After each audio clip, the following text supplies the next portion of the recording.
नमस्कार दोस्तों, जीके संसार में आप सभी का फिर से स्वागत है। बिहार सचिवालय सहायक परीक्षा के लिए जो हमारा स्पेशल जीके सीरीज चल रहा है उसका आज हम सब पार्ट 5 डिस्कस करेंगे और इसके अंतर्गत उन महत्वपूर्ण प्रश्नों को डिस्कस करेंगे जो कि परीक्षा में देखने को मिलेगी। तो वीडियो को लाइक और अपने दोस्तों के साथ शेयर जरूर कीजिएगा और पिछले सभी वीडियो को देखने के लिए प्लेलिस्ट में जाइएगा और प्लेलिस्ट में आप बिहार सचिवालय सहायक पे क्लिक करके सारे वीडियो को देख पाएंगे और PDF आपको डिस्क्रिप्शन बॉक्स में लिंक दिया गया, वहां से डाउनलोड कर पाएंगे। चलिए सेशन को स्टार्ट करते हैं और देखते हैं क्वेश्चन को। तो देखिए एक क्वेश्चन बनता है कि मूल अधिकार संविधान के किस भाग में वर्णित है। वेरी वेरी इंपॉर्टेंट क्वेश्चन है। तो ये भाग 3 होगा। अगर आप लोगों ने 67th BPSC प्री दिया होगा तो देखा होगा किस तरह क्वेश्चंस पूछे जा रहे हैं। अगर आपने CDPO दिया होगा तो देखा होगा कि किस तरह क्वेश्चंस का ट्रेंड रह रहा है। तो इस तरह के क्वेश्चंस अटपटे लगते हैं, लेकिन इस तरह के क्वेश्चंस आयोग के द्वारा पूछा जा रहा है। तो इस तरह से क्वेश्चंस आपको कंप्लीट करके रखनी है कि अगर पूछा जाता है तो इजिली आप आंसर दे पाएं। देखिए दूसरा क्वेश्चन बनता है कि महानदी किस दिशा में बहती है। तो पूर्व दिशा में बहती है, याद रखिएगा। ठीक है। लोकसभा का पिता के रूप में किसे जाना जाता है। लोकसभा के पिता के रूप में किसे जाना जाता है। GV मावलंकर को। ठीक है। गणेश वासुदेव मावलंकर को लोकसभा का पिता के रूप में जाना जाता है। संविधान के प्रारूप पर जो बहस हुई थी वो कितने दिनों तक चली थी। तो ये 114 दिनों तक हुई थी। इसके अध्यक्ष कौन थे। BR अम्बेडकर। ठीक है। प्रारूप समिति के अध्यक्ष कौन थे। BR अम्बेडकर। ठीक है, याद रखिएगा। रोड रिसर्च इंस्टीट्यूट कहाँ स्थित है। तो यह नई दिल्ली में। अगला प्रश्न है कि हिंदी का प्रथम उपन्यास कौन सी थी भाई। परीक्षा गुरु। ठीक है, ये गुरु यहाँ पे होगा। ठीक है, परीक्षा गुरु। और यह किसकी कृति है। तो यह श्रीनिवास दास की। हिंदी का प्रथम उपन्यास परीक्षा गुरु किसकी कृति है। तो यह श्रीनिवास दास की। प्रकृति का हेलीकॉप्टर किसे कहा जाता है। तो ये कहा जाता है हमिंग बर्ड को। हमिंग बर्ड क्या है, सबसे छोटा पक्षी है जिसको कि प्रकृति का हेलीकॉप्टर के तौर पर भी जाना जाता है। बर्ड्स ऑफ इंडिया पुस्तक के लेखक कौन है। जॉर्डन। ठीक है। किस अनुच्छेद के तहत राष्ट्रपति को राज्य भाषा आयोग गठित करने का अधिकार प्राप्त है। तो यह जो अधिकार राष्ट्रपति को देता है वो देता है अनुच्छेद 344। गरीबी रेखा का मापन किस पर आधारित है। यानी गरीबी रेखा का जो आकलन किया जाता है वो किस पे आधारित है।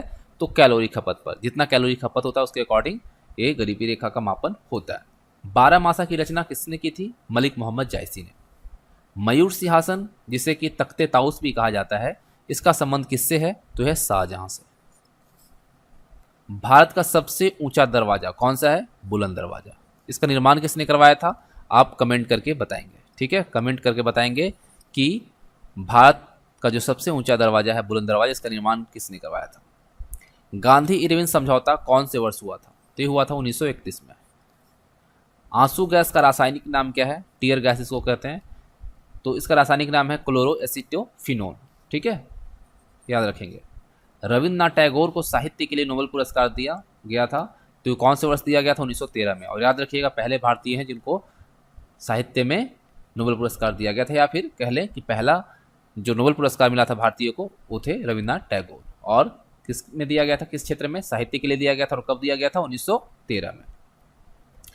तमसो मां ज्योतिर्गम्य किस वेद से ली गई है। तो ये लिया गया है ऋग्वेद से। सूर्य से पृथ्वी तक उष्मा संचरण की विधि क्या है। तो यह विकिरण। ठीक है, सूर्य से पृथ्वी तक उष्मा का जो संचरण होता है वह विकिरण विधि से होता है। आंसू कौन सी ग्रंथि से स्रावित होती है। तो लैक्रीमल ग्रंथि से होता है।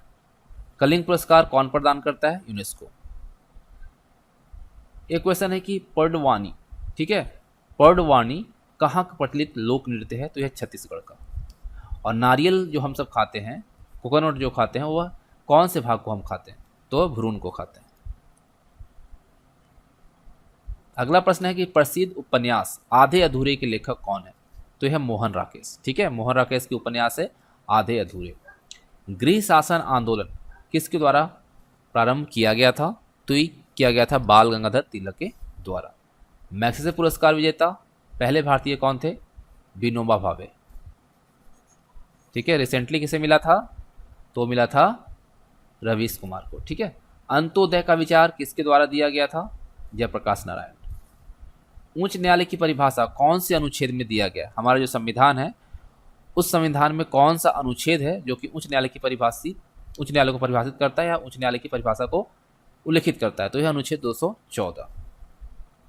साथिया कहाँ का लोक कला शैली है। तो यह गुजरात का। अशोक स्तंभ को दिल्ली किसके द्वारा लाया गया था। तो फिरोज शाह तुगलक ने लगाया था। हुमायूं, ठीक है, हुमायूं का मकबरा किसके द्वारा दिल्ली में निर्माण किया गया था? हुमायूं का जो मकबरा है वो किसके द्वारा दिल्ली में निर्माण किया गया था? तो बुहलीमा ने किया था। ग्रैंड एनीकट नहर किस नदी पर है? कावेरी नदी पर। वेरी वेरी इंपॉर्टेंट क्वेश्चन है। भारत सेवक समाज की स्थापना किसके द्वारा किया गया था? तो ये किया गया था गोपाल कृष्ण गोखले के द्वारा, ठीक है, नोट करेंगे।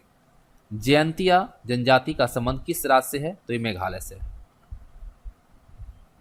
अगला प्रश्न है कि दक्षिण अमेरिका में जो घास का स्थल होता है उसे क्या कहा जाता है? दक्षिण अमेरिकी घास स्थल को क्या कहा जाता है? पंपास कहा जाता है। कृष्णदेव राय किसके समकालीन थे? बाबर के। बाबूजी के नाम से किसे जाना जाता है? तो बाबू जगजीवन राम को, ठीक है, नोट करेंगे आप सब। वेरी वेरी इंपॉर्टेंट है, बिहार के लिए स्पेशल है ना। अवंतिका किस शहर का प्राचीन नाम है? उज्जैन का। परिवार नियोजन कार्यक्रम कौन से वर्ष लागू किया गया था या कौन से वर्ष से लागू है? तो 1952, 1952। दुधवा राष्ट्रीय उद्यान किसके लिए प्रसिद्ध है? तो ये हाथी के लिए, ठीक है। दुधवा राष्ट्रीय उद्यान किसके लिए प्रसिद्ध है? हाथी के लिए। किस ग्रह पर सूर्य पश्चिम में उगता है और पूर्व में डूबता है? जैसा कि हम सब पृथ्वी पर रहते हैं तो पृथ्वी पर क्या होता है कि सूर्य पूर्व में उगता है और पश्चिम में डूबता है, लेकिन वह ग्रह जहां पर सूर्य पश्चिम में उगता है और पूर्व में डूबता है वह है शुक्र ग्रह। भारत में पहली बार जाति आधारित जनगणना कौन से वर्ष हुई थी? तो 1931 में। तो इस तरह से जो इंपॉर्टेंट क्वेश्चंस थे जो कि आपके बिहार सचिवालय सहायक परीक्षा के लिए इंपॉर्टेंट है, इस वीडियो में दी गई है। उम्मीद करता हूँ आप सबको पसंद आया होगा, तो वीडियो को लाइक और शेयर कीजिएगा।